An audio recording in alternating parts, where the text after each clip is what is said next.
Коми АССР прибыл член Политбюро ЦК КПСС, председатель Совета министров СССР Алексей Николаевич Косыгин. В Сыктывкарском аэропорту его встречали первый секретарь Коми обкома КПСС Морозов, представители партийных, советских, общественных организаций республики.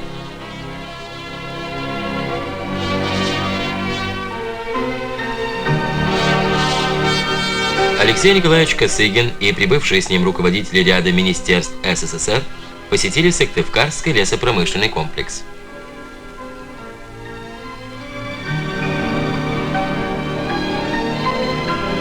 Алексей Николаевич Косыгин подчеркнул необходимость скорейшего освоения производственных мощностей комплекса, завершения строительства первой и начала сооружения второй очереди, улучшения качества и увеличения производства продукции.